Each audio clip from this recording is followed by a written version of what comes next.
नमस्कार, आप देख रहे हैं आज की आवाज। मैं हूं आफरीन। पूर्णिया जिला के बनमनखी प्रखंड क्षेत्र से मजदूर की समस्या को लेकर खबर आ रही है। इस क्षेत्र के निवासी बृजनंदन पौदार ने हमारे आज की आवाज के संवाददाता शंकर पौदार को बताया कि बिहार में फैक्ट्री नहीं होने की वजह से मजदूर की जो समस्या है वह बिहार में देखा जा रहा है। हर दिन बिहार के मजदूर अनेकों परेशानी को झेल कर बिहार से बाहर जाते हैं।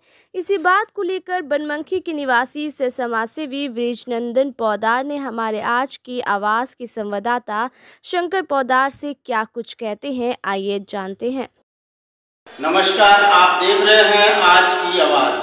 मैं हूं शंकर पौदार। इस वक्त मैं मौजूद हूं पूर्णिया जिला के बनमनखी प्रखंड में और इस वक्त हमारे बीच मौजूद हैं बृजनंदन पौदार, जो इनसे हम जानेंगे बिहार की समस्या के बारे में। खास तौर पर ये देखा जा रहा है कि मजदूरों की सबसे बड़ी समस्या है जो बाहर जाना पड़ता है और उनको लेकर के न तो अब तक इस क्षेत्र में कोई फैक्ट्री है जिसको लेकर के समस्या ही समस्या बनी हुई है। तो हम जानेंगे बृजनंदन जी से कि क्या ये कुछ कहना चाहेंगे और क्या इनकी सोच है, इनके बारे में हम जानते हैं। क्या कुछ कहना चाहते हैं इनके बारे में आप बताइए। जी, मेरा सिर्फ ये मतलब है कि जैसा कि इलेक्शन में लड़ चुके हैं, बसपा से विधानसभा प्रत्याशी लड़ चुके हैं इलेक्शन लड़ने 2020 में। तो इलेक्शन लड़ने का मेरा मतलब ये नहीं है कि हम कोई नेता बने या हमें कोई बहुत बड़ा पद दे दिया जाए, ऐसा नहीं। मेरा सिर्फ एक ही मतलब है कि मजदूरों के लिए काम करें, मजदूरों के लिए कुछ ऐसा करें जैसे फैक्ट्री के बारे में हम जैसा कि जानते हैं कि ऐसा कोई फैक्ट्री नहीं जिसके बारे में हम नहीं जानते हैं और लगा नहीं सकते। ठीक, तो फैक्ट्री जैसे फैक्ट्री लोग को भयावह लगता सुनने में कि बहुत भयानक चीज़ है, फैक्ट्री बहुत बड़ी बात है। फैक्ट्री लगाना बहुत बड़ी बात नहीं है, बहुत आसान है। जैसे राजनीति करना अनपढ़ आदमी भी राजनीति करता है। ठीक, तो फैक्ट्री लगाना भी बहुत बड़ी बात नहीं है, बहुत पढ़ाई करना पड़ेगा तब फैक्ट्री लगाइए, ऐसा नहीं है। अभी जाके देखिए लुधियाना, दिल्ली, इस सब में जो फैक्ट्री जो लगा हुआ है, लुधियाना में जाके देखिए फैक्ट्री घर घर में फैक्ट्री जो है घर घर में है। फैक्ट्री का मतलब नहीं कि 500 करोड़ या 1000 करोड़ रुपया लगाइए तब जाके फैक्ट्री खोले। अगर एक 20-25 करोड़ का फैक्ट्री लग जाए पूर्णिया में तो उसमें कम से कम 5000 से ज़्यादा मजदूर उसमें काम करेंगे। सिर्फ एक फैक्ट्री अगर लग जाए, जैसे जैकेट बनाने की फैक्ट्री, जीन्स पैंट बनाने की फैक्ट्री, टी शर्ट बनाने का फैक्ट्री और कई तरह का फैक्ट्री है, अगर एक भी फैक्ट्री लग जाए तो उसमें 5000 से ज़्यादा मजदूर काम करेंगे। और एक फैक्ट्री अगर पूर्णिया जिला में पूरे बिहार का लोग अगर हमारे फैक्ट्री का जीन्स पैंट खरीदे तो अगले आने वाले 1 साल में जो है दूसरा फैक्ट्री खोलने के लिए हम तैयार हो जाएंगे।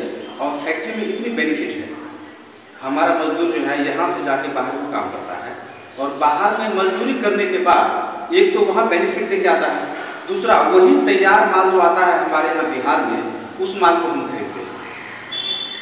हमारा ही मजदूर वहाँ काम किया, उनको भी कमाई करवाया, उनको डबल दोबारा कमाई तब देता है जब उस माल को हम खरीदते हैं और महंगा दाम में जो है हमको खरीदना पड़ता है। जैसे मान लीजिए एक जीन्स पैंट अगर बनाता है, जैसे स्पार्क की कोई भी कंपनी ले लीजिए, तो उस जीन्स पैंट को बनाने में ज़्यादा से ज़्यादा 300-400-500 की लागत लगती है। ज़्यादा से ज़्यादा बहुत बढ़िया जीन्स पैंट बनकर तैयार हो जाता है अगर बनाएंगे यहाँ या वहाँ कहीं भी तो। और वही जीन्स पैंट जो 500 में बनकर तैयार होता है, हमारा मजदूर काम करके आता है वहाँ से और वही जीन्स पैंट हमको 1500 से ज़्यादा में खरीदना पड़ता है।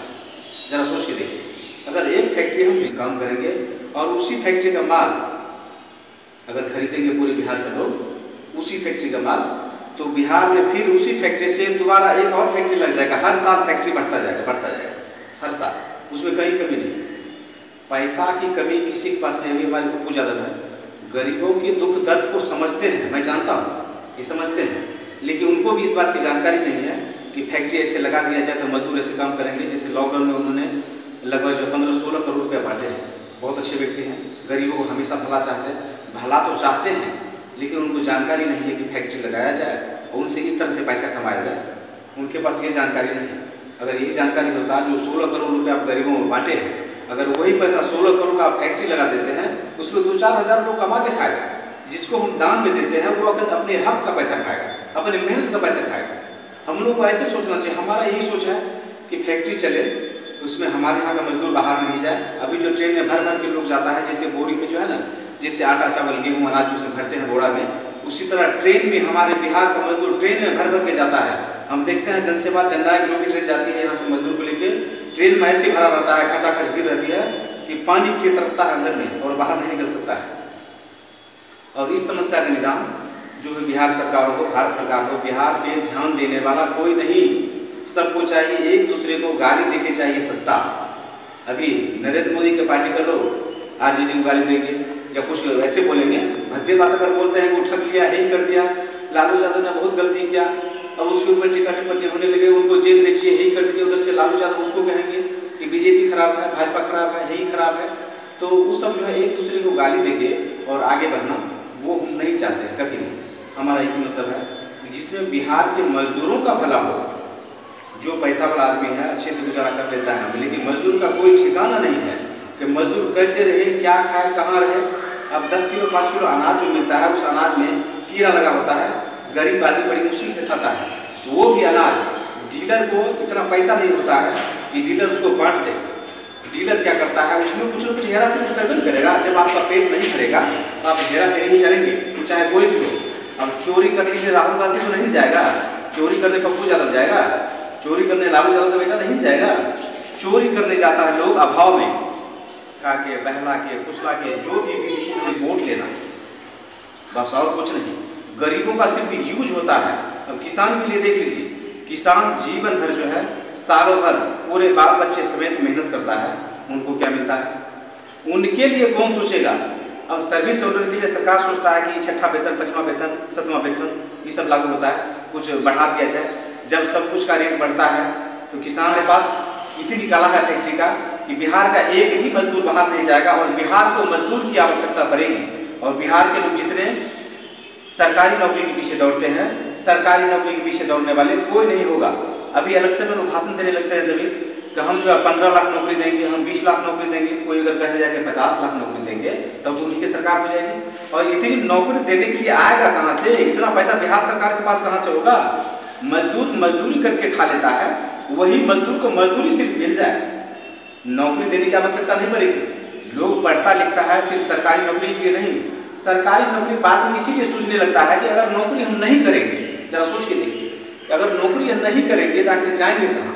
तो कुछ नहीं दिखाई देता है तो सरकारी नौकरी दिखाई देता है, सरकारी नौकरी हम करें जिससे हमारा जीविका चले।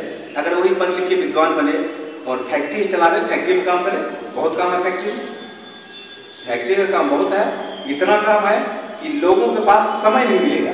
इतना बिजी कर देंगे हम पूरे बिहार के मजदूर को कि उनके पास समय नहीं होगा कि चोर चक्का बनने की जो है, ये चोर चक्का बनता है, हथियार उठाता है, इसे कौन उठाता है?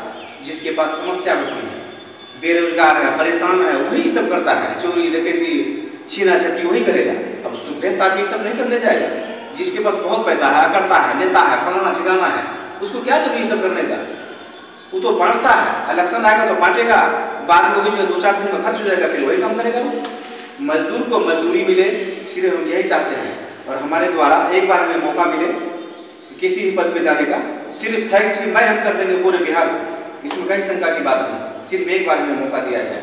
जी, बहुत बहुत धन्यवाद। क्या परिचय हुआ? मेरा नाम ब्रजरतन पोदार है। मैं विधानसभा प्रत्याशी रह चुका हूँ, बसपा से लड़ा हूँ मैं 2020 में, लेकिन नतीजा कुछ नहीं। बसपा को पसंद नहीं करते हैं या क्या नहीं करते हैं, ये सब जो होता है, जैसे लोकसभा विधानसभा पार्टी विशेष होता है। और पार्टी के लोगों से गुजारिश करूंगा कि मुझे भी एक बार मौका दिया जाए। और देखिए, मेरा भी कमाल है, मैं बिहार में क्या करके दिखाता हूँ, एक बार मुझे ही मौका दिया जाए, बस सिर्फ यही गुजारिश है। कौन सा प्रखंड, जिला कौन सा? मेरा पूर्णिया जिला है। मैं वैसे बहरा प्रखंड में मेरा घर है, गाँव में रहने वाला हूँ। और बनमुखी में जो एक नया घर बना के मैं रह रहा हूँ जी। और ब्रजरतन पोदार अपना परिचय दे चुके हैं आपको। बहुत बहुत धन्यवाद। बने रहे हमारे आज की आवाज़ के साथ। धन्यवाद।